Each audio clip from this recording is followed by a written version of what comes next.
Brad Treliving, eh? No surprise, though, really, is it? Not really. No. Yeah. I didn't hear. You know what it was? We talked to Frank about it Conspiracy. yesterday, and then we'll talk about that. You and Frank, Rhett. It was awkward. West 14. Yes, 393. But we kind of said, did we hear another name? Did you even hear any other rumored candidate as the next GM? It just sounded like as soon as Treliving was done and Dubas wasn't coming back, the two lines, it was a straight line between A and B. I didn't hear any other name. It felt like the list of the Flames put together, and you're like, well, yeah, Connie's better than all these dopes. What are you doing? Like they had Peter Chiarelli's name in there. You're like, no. Like, are you hammered? What do you mean you're going to hire Peter Chiarelli? Get the hell out of here. It's like, do you have the history of trades? You read that once with Chiarelli. Holy Christ, it's firewood. Don't even lose that guy's number. How's his name up as a finalist? I do like these boards that we put together, the 2023 to now, the general manager. Yeah, it's like today is what that should say. It's like, present today. Or whatever, yeah. Today. But yeah, there it is. Obviously, don't need to tell people here about the resume of Brad Treliving. We were texting back and forth last week, and he's one of those guys, he plays coy and, whatever. And then it finally comes back around to the, what do you think? And it's an interesting, I was thinking about it today, because as much as we hate it and we bug Toronto for being center of the universe and all this thing, it's what other team in the NHL, Montreal, because I don't feel like Detroit or the New York Rangers or their original sixes, and maybe it's all those other teams have won. This is the biggest hockey market it's in like the world team. The Yankees in baseball or whatever. Yeah, but the Yankees have won, and the Cowboys in the NFL, the Leafs have not won. Yet they're still kind of that mecca. If you win there, it's one of the greatest accomplishments in sport. It would be. The market is a big part of the problem. It's also what makes it so incredible if you could get over that hurdle. There is no larger hockey market on earth than Toronto. You got basically 3 teams in greater New York City, 2 in LA. There's fucking 1 in Toronto, and there's more hockey fans in Toronto than both those cities combined. And it's not perfect, right? It's Toronto and the fans. It's everyone's wearing their suit and ties, and it's a late arriving crowd and all of that.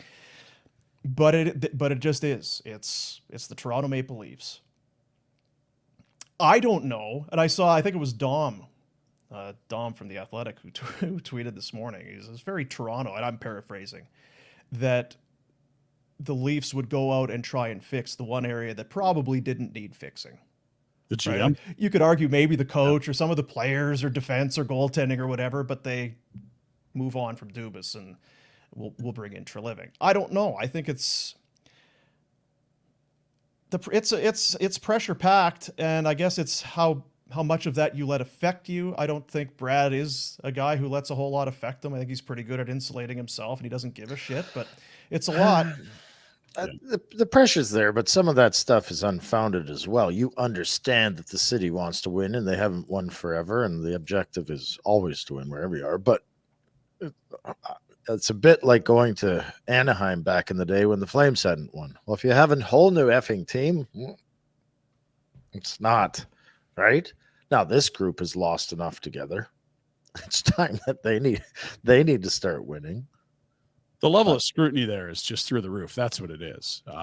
Like all your media centers are based in Toronto. You have the droughts in 67. Are they not easier on their team, though, than Montreal? No. I mean, I think Vancouver's probably the most critical of their GMs. I think Montreal, it's 2 languages of people yelling at you. But Toronto, you have the most cameras and scrutiny. And so if there's a broken pane of glass in training camp, it's on national broadcast. Like any misstep will be blown up in a microscope where every market hears about it, not just yours. And I'm not disagreeing with you, because to a point, I do agree. The thing with Toronto with Montreal is they've been bad for a while.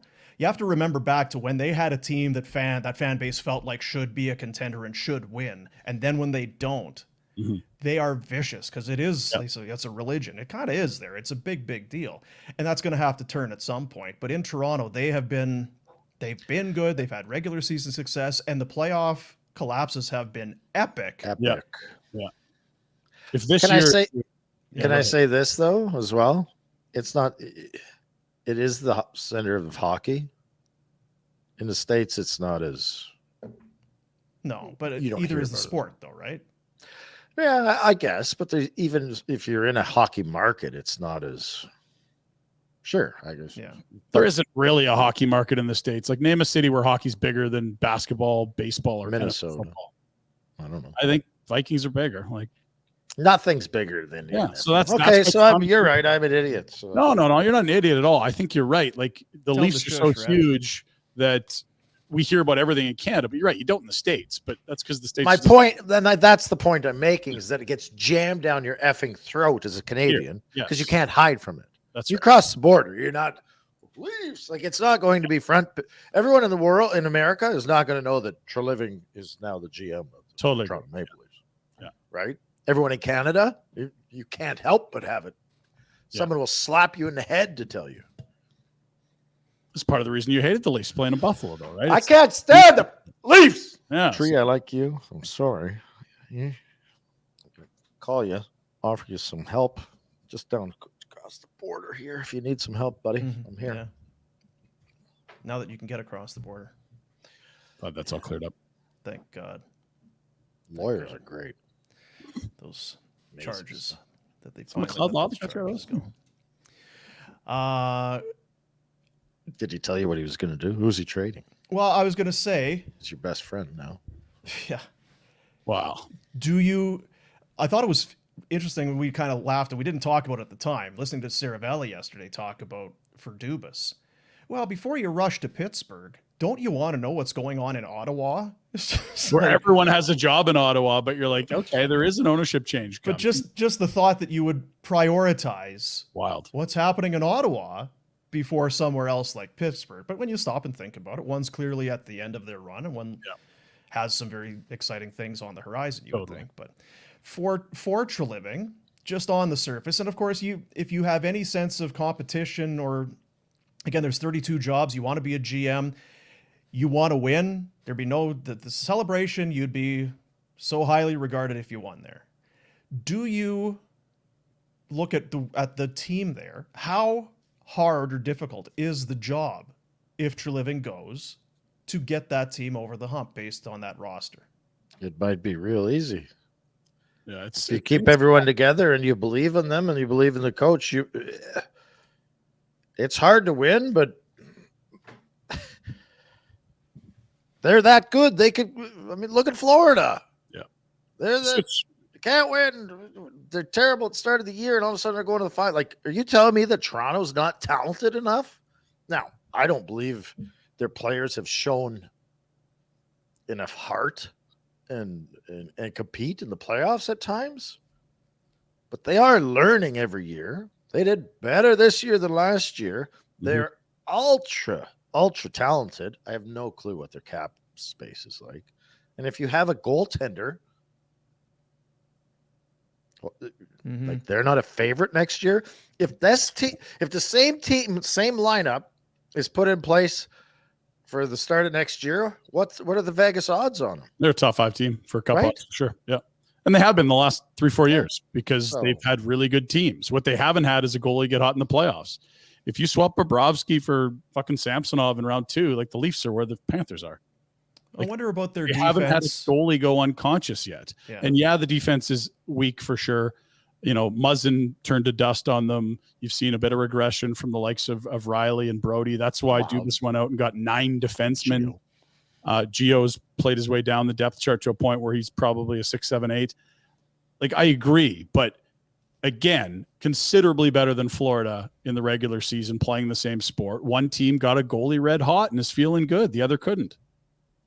They haven't had a lot of luck in the postseason. They've been having 100 points a year for how many years? Yeah. You got a guy like Matthews that scored 60 last year. Looks like he's going to score 60. It was a little down. Down year last year, and how many did we have? Yeah. Right? And you asked about what are they going to do this summer, Dino. Clearly, the first 2 conversations are your pending UFAs, much like it would have been here in Calgary for Craig Connor. Like, I got to talk to Hanifin and Lindholm. Those are my young, soon-to-be free agents, and it's the same in Toronto with Nylander and Austin Matthews. Like Austin Matthews is a superstar in this league. And I think Rhett's point about this year being a down year is a good one. Last year, you would have just like blown your mind at the thought of him being a free agent. It's a down year with a bad wrist and he scores 40. This is a guy that can get 50 in his sleep. He's going to win more Richard trophies. That's you have to figure out where he's at. Is he coming back? What's it going to cost? And if it's a yes, okay. But if it's a no, everything's on the table. What if it's not even a yes or no? What if Not it's ready to commit yet. I don't know. I like it here, but I don't know. What if it's because that's probably the answer you're going to Gaudreau. I was just going to say, he can lean into his experience. What did he learn from the Gaudreau thing? get. Yeah. He was a little too comfy with a superstar heading into free agency than I think And I'll we tell would you- have forecasted and what- years prior. Sorry, what's tough about that is with the Gaudreau thing, you knew Johnny for years. You kind of knew the guy. You go in there now, you got to play catch up. What is Austin Matthews? Yeah. What, And I don't what are his know. quirks and what does he like? Where does he want it? What don't you like? What kind of a guy is he? You can take other people's word for it. But when you're the GM and you have to make that call on that player and a franchise player, it's tough when you don't really know. The only thought I would have is maybe when Treliving was still in Phoenix, Austin was around in that, minor hockey system, or was he gone? Maybe you got a relationship, but you're right. It's a whole lot different than Kyle Dubas coming in and chatting with a guy who apparently he was very close with for the last near decade.